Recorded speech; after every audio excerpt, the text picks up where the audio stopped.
我哋今日咧就嚟到上環嘅文武廟啦，唔知道大家又知唔知道咧？呢度係其中一個香港嘅法定古蹟咧。不如我哋一齊帶大家入去睇下有啲咩魅力同有啲咩故事啦！出發！Let's go！香港文武廟位於上環荷里活道，係當今最著名，都係最古老嘅廟宇之一。喺1847年到1862年間建成，分別由文武廟、烈聖宮同埋宮所3棟建築建成。文武廟主要係供奉翻文昌以及武帝，烈聖宮就係主要供奉翻諸神烈聖，而宮所就係當時華人議事解決紛爭嘅地方。喺香港開埠初期，文武廟代替咗香港嘅司法制度，沿用咗斬雞頭燒黃紙嘅方式去裁決同埋宣判翻香港華人之間嘅糾紛，直至咗香港嘅司法制度完善，而於其後喺2010年成為咗香港嘅法定古蹟。文武廟喺香港開埠初期佔據咗好重要嘅歷史地位，去幫助還原翻華人社會同埋佢哋嘅生活文化途徑，同時都推動咗香港嘅文化，例如由秋祭大典去為香港人祈福，文昌武帝嘅歷史傳說故事，展現咗香港作為中華文化傳統嘅社會同埋現代社會交融嘅獨特性。而喺今次嘅介紹中，我哋會分別講述翻文武廟嘅歷史背景、故事、建築物特色同埋佢嘅利弊。香港喺1841年開埠，成為咗英國殖民地。華人開始移居到上環同埋太平山區，殖民政府亦都對華人事務採取咗間接嘅管治。華人便喺荷里活道建造咗文武廟，廟宇採取咗3進3間嘅格局，象徵咗移民將原本嘅原鄉文化同埋社會秩序帶到嚟香港，成為咗華人政府嘅華人社群嘅精神堡壘同埋自治空間。到1870年到1930年代，華商透過轉口貿易累積財富，社會影響力大增。喺1870年代，東華三院醫院成立，標誌咗華人政府精英階段嘅成熟。文武廟入邊精緻嘅雕飾同埋牌匾，亦都講明咗華人經濟實力同埋社會地位嘅展現。廟前嘅香爐亦都唔僅僅係宗教空間，亦都係華人議事同埋凝聚意識嘅搖籃，見證咗信仰組織到慈善機構，例如東華三院嘅發展。到咗1940至60年代，喺日戰時期，當時社會嘅經濟崩潰，民心困苦，文武廟成為咗民眾心靈嘅避風港。日戰結束之後，英國恢復管治，大量難民湧入，亦都成為咗當時建造業嘅開始萌芽階段。香港亦都從轉口港轉成咗輕工業嘅中心，成為咗亞洲4小龍之一。另外，政府開始興建簽字大廈，而文武廟嘅傳統祭祀活動亦都迅速恢復，成為咗華人社區嘅信仰中心。到咗1970至80年代，香港嘅經濟開始多元化，金融、地產同埋服務業嘅崛起，令香港成為咗國際金融中心。社會亦都推行咗10年建屋計劃同埋9年嘅免費教育。到咗1984年，中英聯合聲明嘅簽署，令到香港翻到回歸過渡期。同年，文武廟亦都被列為咗法定古蹟，角色從純宗教場所變成咗文化遺產，開始吸引遊客，成為咗文化嘅象徵。到咗1997年，香港回歸，成立咗特別行政區。面對金融風暴同埋疫情等挑戰，香港喺一國兩制下探索新嘅身份。文武帝喺現代嘅都市中成功擴展自文化教育同埋旅遊嘅功能。東華三院亦都透過活動向年輕新一代推廣傳統文化，成為咗香港文化根源嘅守護者。文武廟呢一座建築就採用咗嶺南嘅風格，屋頂係一種叫做岩山頂嘅設計，同閩南廟宇嘅燕尾脊唔同。屋脊上刻有浮雕，例如長雲、花卉，而建築用料上呢，琉璃瓦就比較少，就以青磚黑瓦為主，符合廣東嘅傳統。檐縫下嘅彩繪就繪有傳統嘅吉祥圖案，例如代表福嘅蝙蝠同埋代表富貴嘅牡丹。而廟入邊為人注目嘅懸掛式塔香，我哋俗稱長壽香，係上環文武廟嘅標誌，香客祈求健康、事業同埋學業嘅順利。雖然咧廟入邊咧就比較緊湊啦，但係都大致上係遵從咗傳統左文右武嘅，而左邊咧就係文昌帝君啦，右邊咧就係關聖帝君嘅。而以前嘅人咧都會喺度舉行一啲斬雞頭、燒黃紙嘅儀式啊。咁到底係啲乜嘢呢？其實咧就係一個進行儀式同埋仲裁，以神明作為一個見證方式去確保一個承諾嘅履行嘅。咁其實咧就係有爭議嘅雙方喺文武兩帝面前呢，就喺黃紙之下寫下一個誓言啦。如果講大話呢，就會遭天譴；而斬雞頭呢嘅人就係攞住個菜刀將個公雞嘅頭斬落嚟，就寓意如果違反承諾或者講大話嘅人呢，個下場就好似公雞咁樣嘅。有陣時候以前嘅人亦都會揀埋飲血酒嘅，但呢一個儀式就唔係好多人做。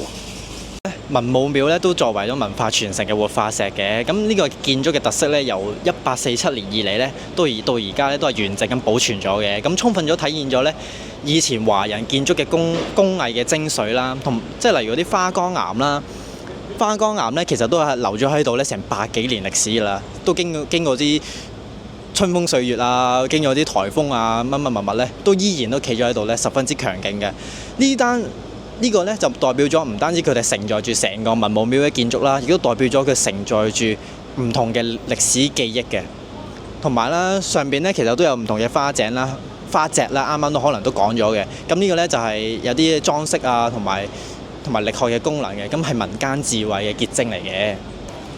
好，咁加上咧供奉啦同埋祭祀嘅儀式咧，都一直都俾世人咧傳承落嚟啦。咁我身後呢一個咧就係叫做烈聖宮啦。咁佢係屬於文武廟嘅一部分啦。咁佢入邊咧其實係拜祭唔同嘅神明啦，同埋去供奉佢哋嘅。好 ，follow me， 一齊行入去睇下。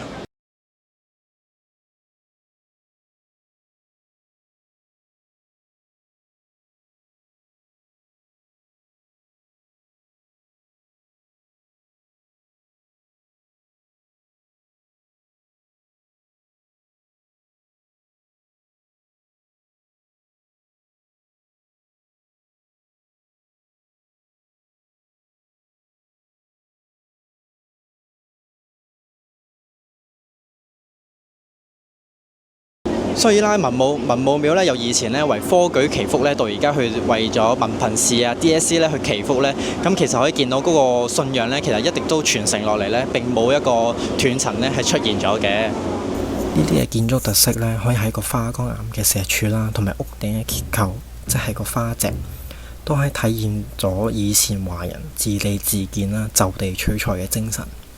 亦都俾現代人呢可以更加直接咁感受到傳統工藝嘅精髓啦，同埋文化。而家嘅學生呢，可能都未必知道文武廟係由邊3個部分建構而成，同埋佢各自嘅用途。即係好似公所係為咗居民開會而建成啦，而烈聖宮係拜祭唔同嘅神明等等。因此文武廟成為咗法定嘅古蹟呢，一嚟係可以去承傳咗文武廟供奉同埋拜祭嘅儀式，同埋可以去推廣文武廟嘅文化價值，俾唔同嘅地方嘅人呢去認識香港嘅歷史。不過而家文武廟咧都面臨咗唔同嘅問題啦，可能過多嘅遊客啦，我哋專揀咗一個冇乜遊客嘅時段咧入咗嚟啦，同埋文武廟咧本身咧都要需要定期嘅檢查啦，同埋維修嘅。咁咧本身文武廟嘅結構咧，其實根本咧就容納唔到咧好多旅客入到嚟嘅，因為都比較狹窄啦，同埋比較多煙啦。可能係上邊嗰啲有嗰啲煙塔咧，其實嗰啲煙咧出到嚟咧都好翳焗嘅喺入邊。所以咧供奉嘅位置咧都十分之狹窄啦，可能大家都可以見到嘅時候，咁進行拜祭嘅位置啦都係唔多嘅。所以咧多數嘅遊客咧可能過到嚟呢一度咧都唔係話去拜祭，而係去做一個打卡嘅。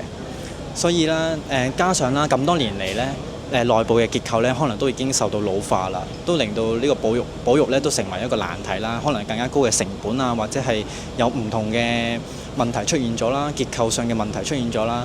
所以咧呢一種嘅打卡嘅熱潮咧，其實係同本身文武廟呢一種莊嚴啊同埋尊敬嘅氣氛咧，其實有啲衝突嘅。所以咧，啱啱都有講到咧，嗰啲花崗岩啊，同埋啲花脊呢啲嘅細節咧，其實係俾人哋淪為咗背景板嘅。To be honest, it was one of our plan for the tourist guide. One spot it was this temple, so we just followed the plan, and that's why we are here because it was one of the spots of the historic place. Was this temple? Okay, got it. And do you think that this temple can represent Hong Kong? And in your opinion, sir? Hong Kong is a different cultural place. Like it's a mix of like the Western culture and the Western Chinese. Yesterday we also visited Macau.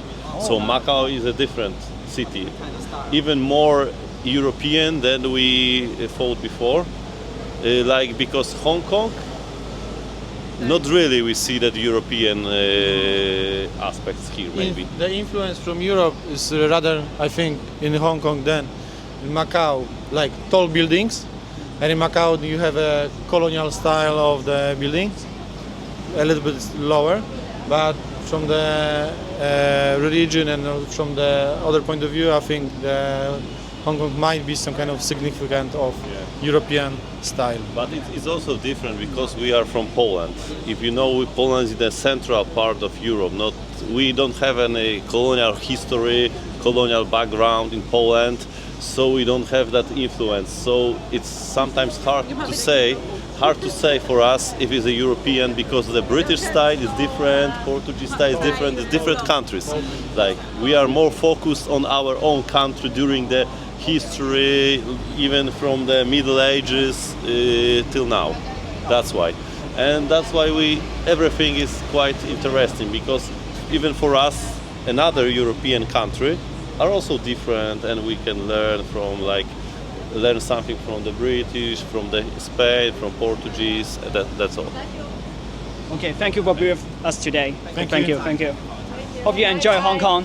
Bye. 文武廟不單止係香港嘅古蹟遺存，更係濃縮了百年歲月沉澱嘅傳統文化瑰寶同埋城市精神地標。呢座歷經風雨嘅建築，不僅以飛檐斗拱、雕梁畫棟流傳住嶺南古蹟嘅精巧工藝，更承載住一代代香港華人嘅集體記憶、精神信仰如取世智慧。店入邊供奉嘅文昌帝如關聖帝，不單止寄託住古人對文運昌盛、忠義守節嘅追求，都見證了早期華人社群喺異鄉扎根、抱團取暖嘅奮鬥歷程。在當下快節奏嘅現代社會中，多元文化交融碰撞，文武廟嘅保護更加顯為得重要。這絕非單純對一棟古建築嘅修繕與流傳，而係對其背後深厚嘅文化價值的珍視與守護。它關乎住對傳統信仰體系嘅尊重，對華人群體開拓香港建設家園嘅歷史印記的流傳，更關乎住香港與中華文脈緊密相連嘅文化根脈嘅延續。保護文武廟就係守護一份睇得見、摸得到嘅文化鄉愁，讓後世能通過這棟建築讀懂香港嘅過去，理解本土文化嘅內核，進而在時代變遷中守護住呢一份文化自信同埋身份。最後嘅最後，我哋嚟一齊探討一個延伸問題：文武廟係香港多元嘅象徵，定係華人社群殖民背景下自治精神嘅載體？我會講呢個唔單止係2揀1嘅答案，因為佢既體現咗香港嘅多元文化，亦都有華人喺殖民時期自治嘅精神。一方面，殖民年代入邊，文武廟係華人拜神祈福嘅地方，同埋西方嘅殖民文化喺香港同時存在。佢嘅建築手藝係嶺南特色，又可以幫華人處理事務。中西文化喺文武廟碰撞融合，係香港多元化嘅證明。而另一方面，更加係華人社群喺殖民背景下自治精神嘅核心載體。開埠初期，華人有糾紛要辦事，都要文武廟以民間法庭嘅身份調解組織，成為華人喺陌生環境當中重建自我信心、堅守根脈嘅精神依託。雙重屬性互相融合，正係文武廟跨越8年仍然有深刻價值嘅關鍵。